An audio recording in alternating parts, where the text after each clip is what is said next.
So I think... Were you satisfied? We talked about this just a little bit ago.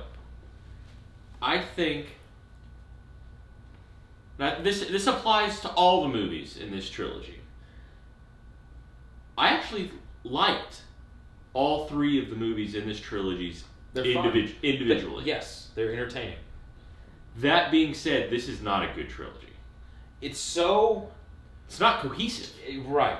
It's all over the place. It's very sporadic, and this was something that I told you today, which was, I think Disney, they should have, the moment they got J.J. Abrams, they should have signed him on for all 3. Yeah. They shouldn't have done this whole thing. Especially after the success of the first one. Well, it was because it was a big deal. Like, he signed on for the first one, and then Rian Johnson signed on for the second one. And in theory, it sounds great, because those are 2 really talented filmmakers. But then to bring J.J. Abrams back to help write and direct the third one, and obviously they're trying to recapture the magic that everybody loved the first one. Yeah, well, they loved the first. The reason everyone loved Force Awakens was because it was essentially a rehashing of A New Hope. Essentially, yeah, I mean, it basically was a rehash. So everyone wanted that kind of nostalgia feel that the Force Awakens had. Yeah. And this one did. Like, this whole movie, so Rise of Skywalker, the whole movie felt like, do you remember the good old days? Yeah. Remember how dope Star Wars was? And that, I mean, that's fine. And that's honestly kind of how Force Awakens was. But what happens, though, when you have one filmmaker bring plenty of ideas, script-wise, ideas to the table in the first movie, and then you have a totally different filmmaker come in, and like you said, in its own right, if it was a standalone movie, it's a pretty solid movie. It is. Last Jedi is pretty good. But then you have J.J. Abrams come back, and instead of trying to build on like the ideas of the second one, like, think about it. Rose, the character of Rose, she's in Rise of Skywalker maybe like 2 minutes total. It was odd. It is. It's one of those things. It was odd she was introduced in the second one, and she wasn't in the first one. And then she's hardly in the third one at all. And it's so basically it was like J.J. Abrams was trying to answer all the questions that he brought up in Force Awakens. Yeah. And it was like, if he had done the second one, this movie wouldn't feel as sporadic and kind of chaotic as it was. Now, that being said, it was sporadic and it was a little chaotic. I had a hell of a time. Yeah. I mean, it's a Star Wars movie. I get a lot of my enjoyment issues from it. with this one are, again, they're series issues. They're not necessarily issues with this movie specifically. There's a lot of fun stuff. I mean, the action sequences are good. Like, there's a lot of cool things that happen. I mean, it's nothing. That's my thing. Is like, it's not a bad movie. It's the problems arise from what was set up beforehand. Mm-hmm. It all of a sudden becomes just this like mess, and it feels like the majority of... It's funny because the movie itself's not a mess, but it makes the trilogy a mess. A mess. Yes. And it's kind of, it's just frustrating in that sense. Because like, I watch all 3 and I'm like, I wouldn't mind a J.J. Abrams trilogy. I wouldn't have minded a Rian Johnson trilogy. Which hopefully we are getting, I think, a Rian Johnson trilogy. You know, like, let them do their own thing instead of it, because it was. Well, then think about this. Originally, the director was Colin Trevorrow. Yeah. What would this movie have been with him? Jurassic World 2. Even though he didn't direct Jurassic World 2. Talk about a mess of a movie. But see, that's kind of my point, is that, like, I guess they're lucky they did get JJ back, right? Because Colin Trevorrow had story credit, so obviously that was like, it's, I guess, some of his story. Yeah, but then at one point, did Rian Johnson have any kind of credit for the writing? I don't think so. I think maybe was it done intentionally so nobody knew Rian Johnson? I think Rian Johnson had a script for the third one, and they scrapped it after the backlash of the second. Because I recall that being a thing. Yeah, you know, I remember that happening. That he had written the third one, written a third one. Mm-hmm. But then Tev, you know, it's just that's what's frustrating. Is it was like they were so focused, I don't know, on trying to get different different voices almost to direct these movies, and instead of like, why don't you just build one big cohesive trilogy? And that was the thing too. There are some things that they tease you with in this movie where I would have liked it if they'd taken that turn. Mm-hmm. And they never actually do. They make bold choices that they then revert back and then make a safe choice. Mm-hmm. And it kind of sucks because it's like why not go out on certain, maybe not all of them, but on certain things be bold. At a certain point in this movie, you think this movie, especially, and it's probably in the last third of it, you think this is going to be a Kylo Ren redemption arc of a story, and Bailey, what are you doing? What, you can get your phone out of the way, dude. It's too late now. Yeah, but yeah, you think it's gonna be the Rise of Skywalker. Mm-hmm. It makes sense. It makes sense, and you're sitting there and you're like, oh, this is gonna be, if this plays out this way, this is kind of cool. And it starts, and then you go, oh, this isn't gonna play out this way. No, and it's they take it away in a moment. Yeah, like I liked how that whole scenario was playing out, and yeah. I love, especially with the context of the movie, with what does end up happening, mm-hmm. especially with who the main villain ends up being. Yeah, because you're like, that I honestly kind of had a problem with. That was something that they brought up real late in the game. Like, I think if J.J. Abrams had directed the second one, that concept would have been introduced. Oh, it definitely would have been reintroduced, because J.J. Abrams' formula seems to be, we're going to copy the success of the original trilogy. And so her father, or her grandfather, being a Palpatine, would have been introduced to the second one. But they just threw that in real quick. I mean, from the get-go, it was like, okay, I guess this is bad guy. Yeah, he is bad guy for all movies, and it's fine. But it's like, he was the villain for like 100 years.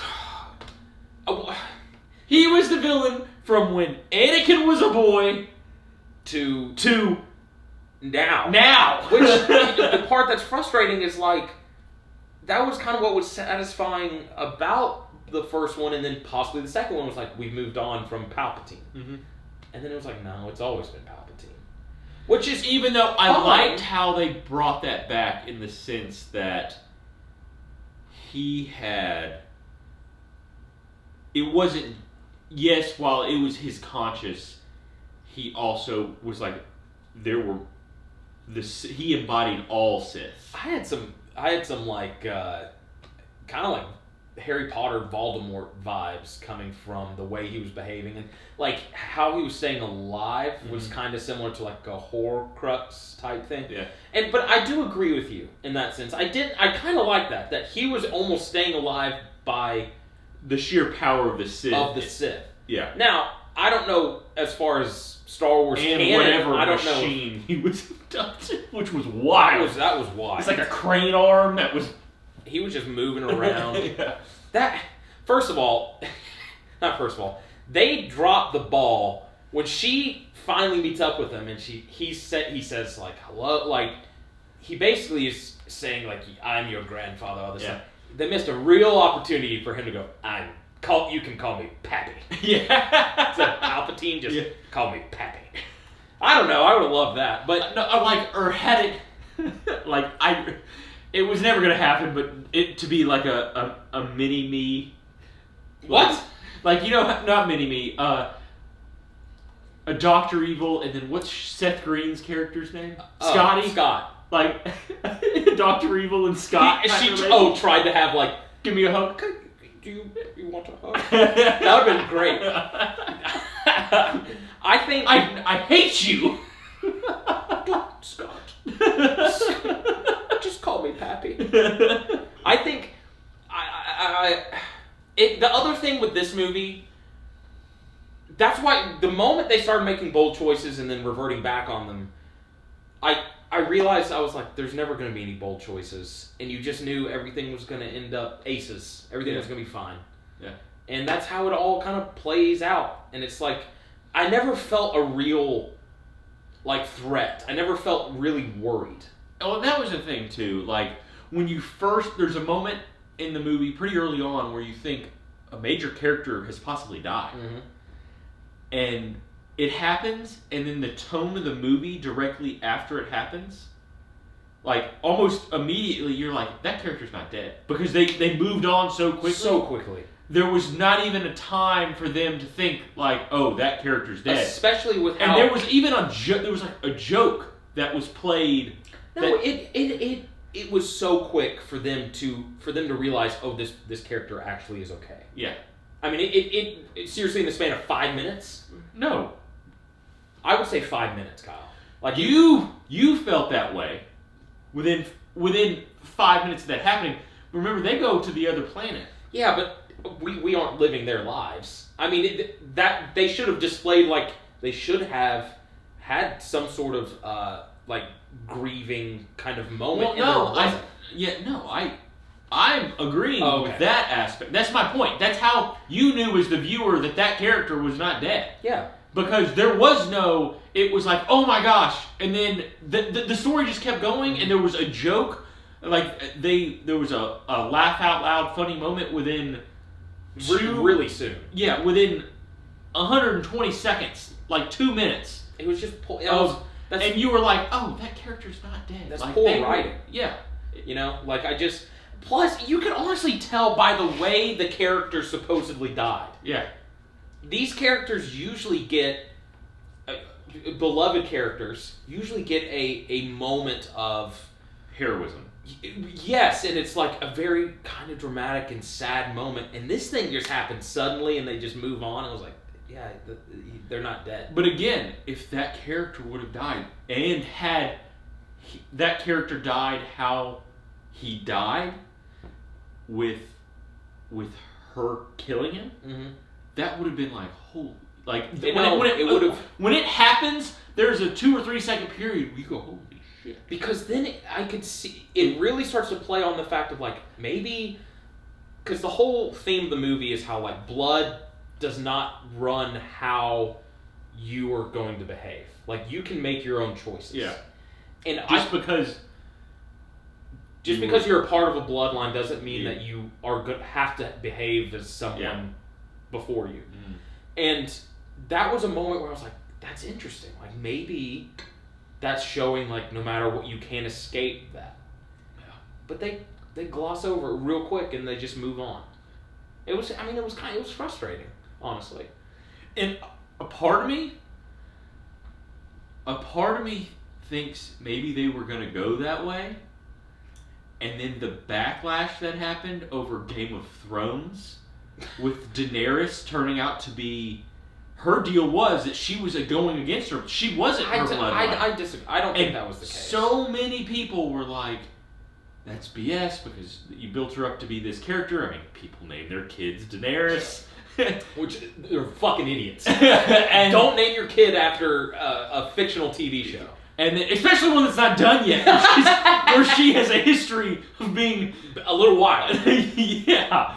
But anyway, I thought that would have been a wild turn to have her slowly go that way and have Ben slowly come back. And it would be like the Force fixing itself. But it didn't. And I felt like they could have done something new, like done it original, and it was like they chose the safe route. Yeah, and that was kind of. And again, was it bad? No. I had fun. This is a movie that if it's on TV, I will watch it. Oh, it's very entertaining. Yeah, I had fun.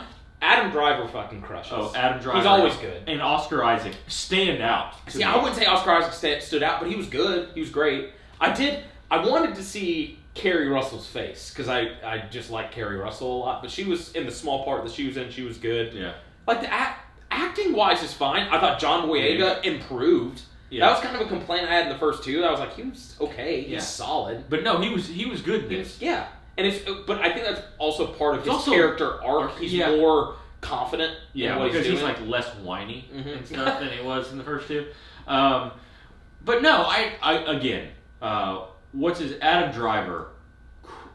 He's just good, man. He almost steals the show in terms of acting. He's someone that it's one of those things. Like, say what you want about this whole trilogy, you don't. It's kind of how some people talk about the prequels. Yeah. Say what you want about the prequels, Ewan McGregor crushes as Obi-Wan. Oh yeah. Adam Driver's the same thing as Kylo Ren. Mm-hmm. And this one really drove it home for me. You watch it and he's just good. Yeah. But also going back to another problem I had was story-wise. Think about it. He has his kind of redemption moment, when they're out at the sea and that happens. And I don't even think he really has a line after that. He's prominently in the movie, but I don't really think he speaks after that. And it ends, and you're just like, it sucks. Like, it was just a moment that he kind of redeemed himself, and then that was it. It would have been nice to kind of see this character really voice who he had become. Mm-hmm. Instead, it was just like he did a couple. It was almost like good things. Yeah. But then that was it. It was frustrating. That was another thing. It was like, why? And especially the title of the movie is Rise of Skywalker. And then it ends with her adopting his name, the Skywalker name. Yeah. And it was like almost I'm embarrassed. Instead of changing the narrative to your family's history, we're gonna change our name completely. I'm just not gonna be a part of that. Yeah. Yeah. And that could have been like this person. You're right. Like, changes what people thought of this family. Yeah. And she decided just to be like, I'm just gonna act like I'm. Yeah. And the Skywalker name dies completely, except for her version of making some shit up. And because all people know of Skywalker by the end is Kylo Ren, is someone who's evil. Well, not necessarily. You had Luke, and Kylo Ren was technically you had Leia. Ben Solo. Yeah, but Kylo Ren is a Skywalker. Yeah. She's a part of that lineage. Yeah. It just that frustrated me. They completely ignored the fact that there are other Jedis out there, which was introduced. When did Leia? Leia had Jedi powers, and clearly. Mm-hmm. But after the third one. Yeah, but she became like a Jedi Knight. Yeah. Which they didn't. He was training Jedi, but they didn't explain that. They didn't explain that he trained her, did they? That was something that was brought to my attention in this movie. I was always under the assumption after seeing they hinted the fact that she had somewhere along the way that. Well, maybe they didn't.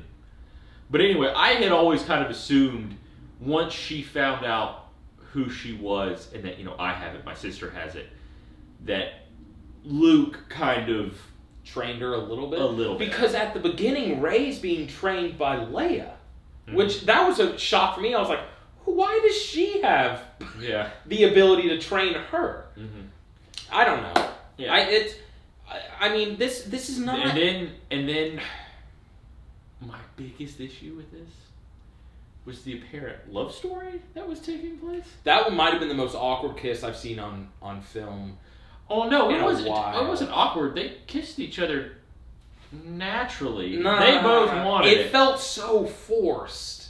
I felt like the characters wanted it. My deal was like, when did this happen? No, see that. Well, I don't know. You could argue there was some kind of sexual tension in the previous ones. Yeah, but like I said, what were they doing with the access to the mind? I guess you can. I guess you can kind of defend it like what he did.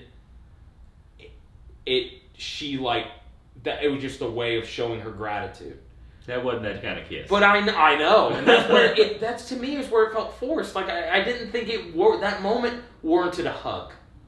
It could have displayed the same amount of kind of and love then, for each other. And I will say, yes, there was a little bit of sexual tension. I guess you could say. But that's my point. It's like, but then he's gonna die immediately after kissing her. Like, immediately. That was so quick. I was just like, wait a second. Don't introduce this and then be like, never mind. Yeah. That's what I mean by it was awkward. Like, finish it with a hug. Yeah. It would have been just the same. It would have been like, thank you so much for what you've done. This because is amazing. He saved. He sacrificed himself. Yeah. He gave up the possibility of living to bring her back. But she also hadn't quite died yet, which was weird. I don't know. I think physically she had died. I mean, her eyes were wide open. Yeah, she was but we all know around, when Jedis die, they disappear. But Leia didn't. No, she did. Yeah, at the very end. She was underneath a blanket for half the movie. Yeah, but it was coming to peace. So was that... Maybe? But being at peace was she? Was Rey... I'm asking questions. I don't have answers. That's what I'm saying. Same. That's honestly, it's what the movie is. It's I don't have answers. We have a bunch of questions though.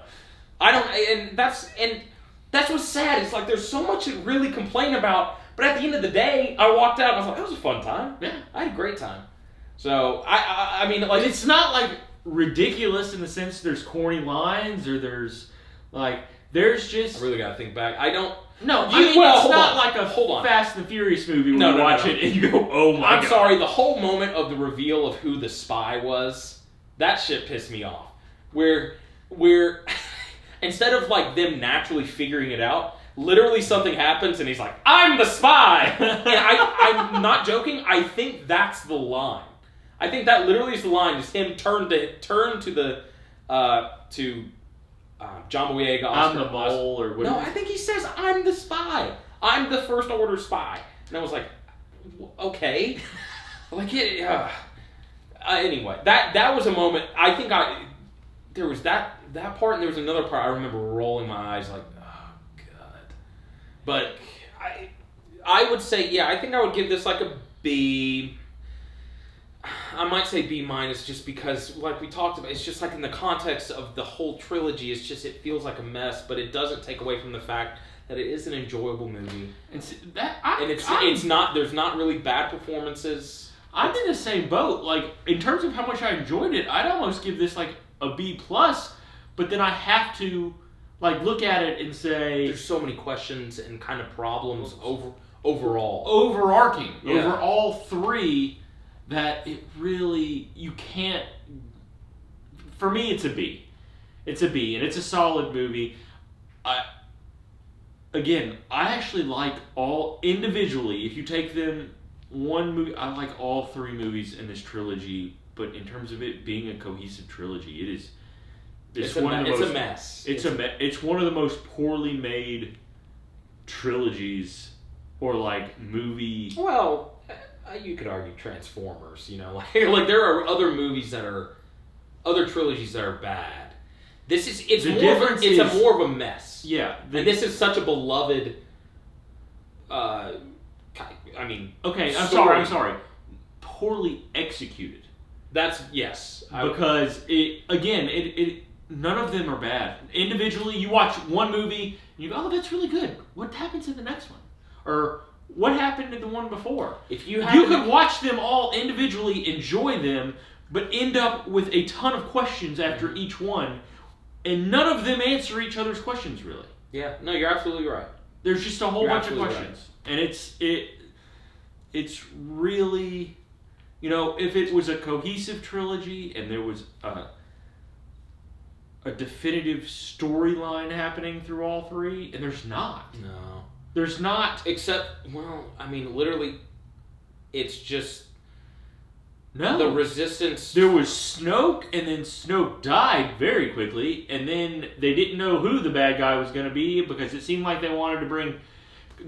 When Snoke dies, the obvious choice is, it's going to be Kylo Ren, and he's going to embody the Sith type deal. I thought that's kind of what was going to happen, and then this one, at the very beginning, you're talking 5 minutes in, you're going... It's Palpatine. Palpatine's her father. Grandfather. You technically learn that pretty midway. I would say midway through, but there's that moment before where she shoots lightning from her fingers, and you're like, the only people that have been known to do that is Sith. Yeah. So there's some sort of connection. Rey is some sort of bloodline wise, she's Sith. So, no, again. Well, no, it almost immediately when she sees the ship and she goes, I've seen that ship before, and it's like a flash of the ship flying away. Yeah. And you go... No, but she says that it's around the same time. Those Yeah. things happen like within 5 minutes of each other. Mm-hmm. So I can't remember which one happened. That, It's an enjoyable movie. Obviously, if you're a completionist, go see it. I mean, it is fun to watch in theaters. We saw it in IMAX. We saw the Tenet preview before. I lost my mind. It was a 5 minute preview. oh, and Top Gun. In Top Gun, in IMAX. It's gonna be great. I'm ready. But Next year's gonna be a good year. oh, Tenet and Top Gun, I'm already at full mass. But yeah, I would recommend going to see it. Mm-hmm. Would you? Yeah. So again, it's not a bad movie, and I would go as far as to say, to me, if this was a standalone movie, it's a B+ movie. yeah, it's enjoyable. But yeah, I would just go see it. I would recommend it, and yeah, I mean that's our take on Star Wars: The Rise of Skywalker. Yeah, and you can check us next time with our take.